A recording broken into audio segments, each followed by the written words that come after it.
Hi, Lightbrite. Just thought I'd give you a little bit of a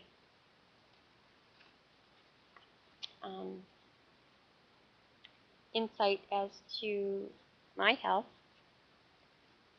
Just not to get sympathy or stuff like that, but just to show you what kind of giant you guys really are dealing with when you're dealing with WCB. There is no heart in WCB. It's only criminal intent. I have never seen such cold-heartedness, callous, cold-hearted things come from this. It took me 6 years to get the verdict that I wanted, which was an LOE, so exceptional clause. Even though he fit it from day one. He fit it from day one. Took me 6 years to fight. Okay, I'm still fighting because the amount that he got isn't enough to cover our bills per month. I did a commutation, and this is why our accounts got suspended, because Greg Griffiths, the Disability Awards dude, got my commutation for funding from a decision. So he decided to seize the file and look into more of how injured my husband was in the head, which was good and bad. It's good because they needed to know how dysfunctional he actually was, but it's bad because that allowed Greg Griffiths to give him a paycheck of how much he wanted to give him per month for the rest of his life till he's 65 and not pay off his mortgage.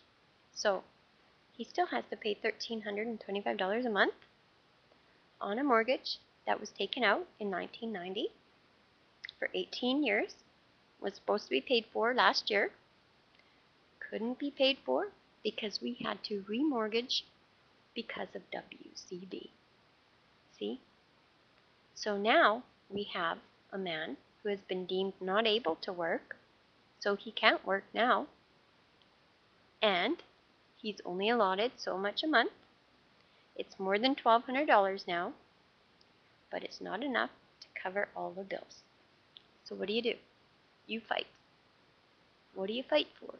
Well, now I'm fighting for the mortgage to get paid out so that he can take his mere pittance and put it on his health care, his dental care, his groceries, and maybe some gas in his vehicle that is going to be so old by the time he's 65 that he probably won't even be able to afford another vehicle in his lifetime.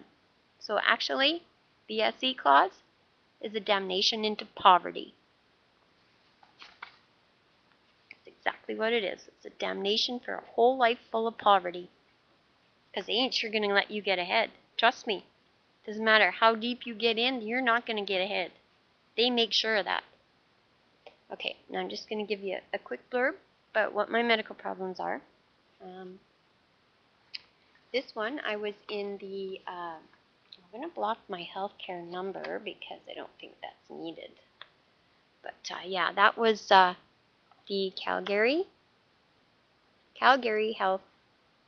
I was taken to Calgary Foothills, and I was admitted there on October 29th, 2006.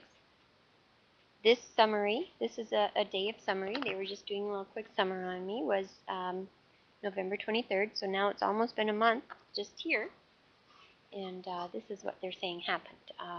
First of all, I got transferred the 29th of October to Foothills from Golden. I got put right into the ICU. I stayed in the ICU for about a week. I think it was 7 days. Yeah, it was 7 days. And this is what the course in ICU paper states. Mrs. Larwell has convalesced nicely in the ICU. She initially presented from Golden after being in their hospital for approximately a week. There she was anticoagulated and started to experience worsening shortness of breath and some hemodynamic instability. Could this be a heart attack? Oh no! not a heart attack. Maybe WCB should push it a little bit harder. Once she presented to the Foothills Medical Center, she was extubated for the following morning. That night, she required a re-intubation for extreme respiratory distress.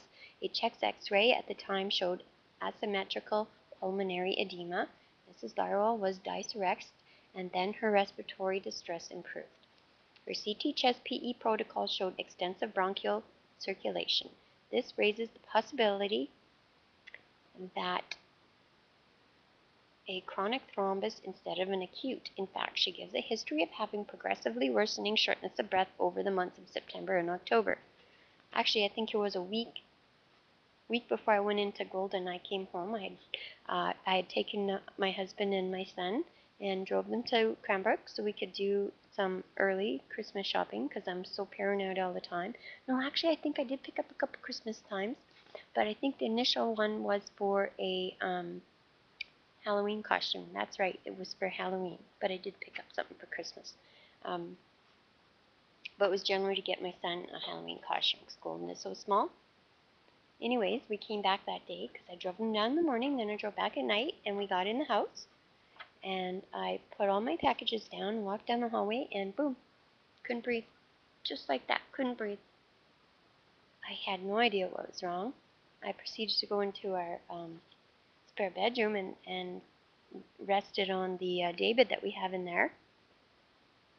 Needless to say, that's where I stayed for 6 days. But anytime I got up, I was so short of breath I couldn't breathe. I didn't even think it would be my heart.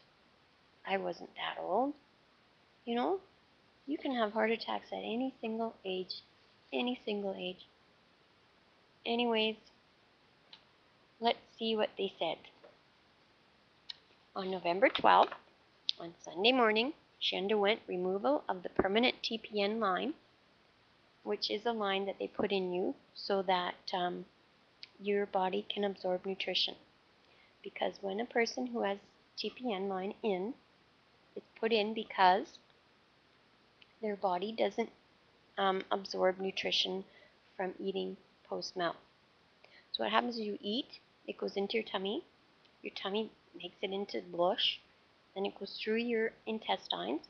Your intestines have little hairs on the inside walls, and they absorb all this nutrition, pull it out, and throw it back into your body. That's why I need this. The hairs in my intestines are not there.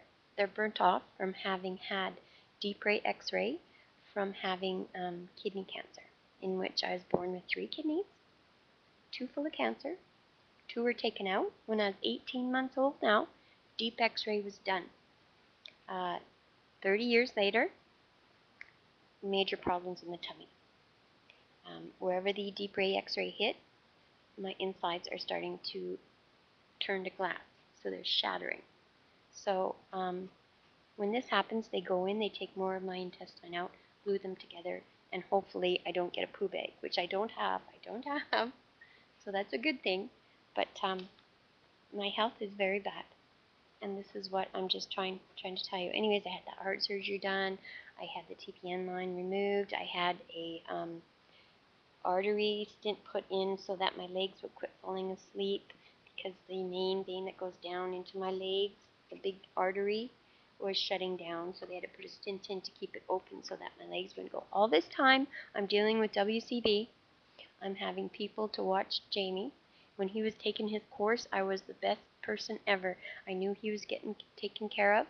My mom would get him on the bus. My mom would meet him after. And then he would go straight to bed. It was very calculated, and it was very, very much controlled. Even though he didn't think so, it was very well monitored because it had to be. It's 9:22, just about 10-minute time here. I'm going to stop this. Chapter 18, I'll check. Take care. This again is not for pity. It's just so that you can have a view about what it is I had to go through. So with that knowledge, it's Lightbrite out.